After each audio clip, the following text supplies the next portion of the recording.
pertama adik meninggal itu dari pihak kampus di hari Senin jam 18 lebih lewat dikit. Gitu. Karena pernyataan dari pihak kampus mereka sedang mencari nomor saya karena mereka tidak punya nomor kontak keluarga. Kalau kontak dengan adik itu terakhir Kontak terakhir komunikasi di hari Jumat ya. Kontak. Apa yang disampaikan? Nggak ada yang disampaikan, cuma dia biasa di medsos suka ya istilahnya apa ya, dia suka intip-intip story, kita saling intip story, saling ngucapin misalkan ada apa ya, misalkan. Selama ini ada sakit tertentu yang diidap oleh korban, untuk itu selama ini saya kurang begitu paham ya, karena nggak pernah cerita, karena korban ini tertutup private-nya, dirinya itu tertutup ya. Begitupun dengan kedekatan AKBP ini juga nggak pernah cerita ya? Saya tidak tahu. Pas awal itu katanya ada foto yang ada bercak darahnya itu mas, itu gimana mas? Foto itu kan dikirimkan oleh nomor yang belakangan diketahui adalah AKBP. Itu ngirim ke keluarga yang di Purwokerto. Begitu ya. Foto itu sudah dikirim, loh ini ada bercak di paha, ada bercak kayak masih mengalir segar itu darahnya, kemudian di perut. Itu menurut pengakuan Dewi ya, yang di Purwokerto. Dewi apanya Pak D ya? Budi ya? Itu bude saya. Budinya sempat cerita ke saya. Nah ketika saat itu belum sempat foto-foto itu, foto gambar-gambar itu belum sempat disimpan, dihapus lagi, artinya ditarik lagi, oleh pengirimnya. Iya. Ini belum sempat kesimpan ya? Belum sempat kesimpan. Tapi saya sudah menelusuri ya, banyak alat bukti, termasuk dalam hal ini barang bukti yang sekarang dibawa oleh polisi. Tadi ada laptop, karena laptop itu tadinya kan mau diminta oleh AKBP. Mau diminta, oh nggak bisa. laptop korban ya? Iya, oh nggak bisa. Ini untuk barang bukti. Kemudian minta HP juga. Dan anehnya ya, nanti harus diungkap ya. Anehnya itu dengan Inavis kan pakatnya nggak tinggi. AKBP kan tinggi. Selalu manggil dan.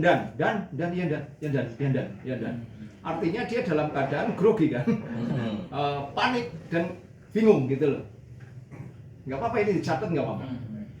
Jadi ketika mau ngambil laptop pun, mau diambil laptop, nggak boleh, nggak bisa, ini untuk barang bukti. Oh iya siap dan. Padahal Inavis kan pangkatnya, Polrestabes kan pangkatnya lebih rendah, tidak berpangkat, bukan perwira menengah, dia perwira menengah.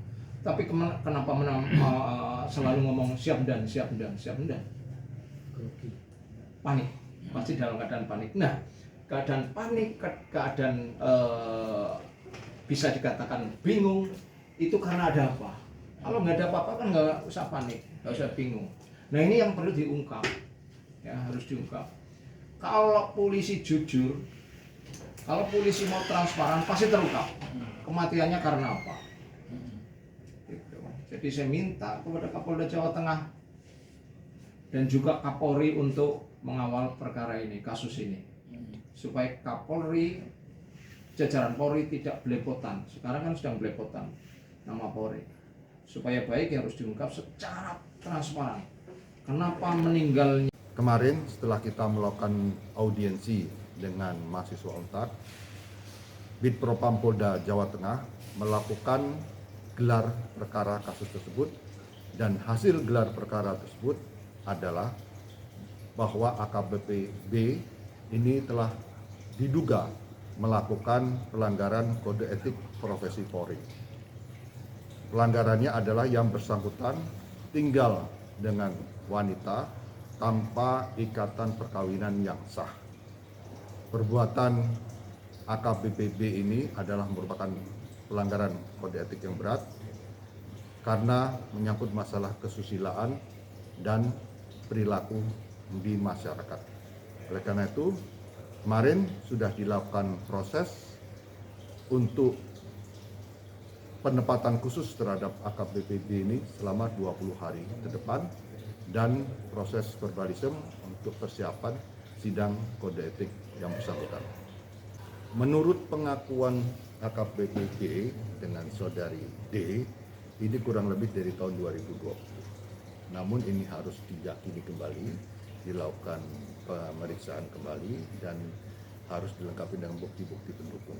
Sehingga kronologis ini betul-betul dapat kita runtut permasalahan maupun kronologis awal komunikasi maupun hubungan asmara ini.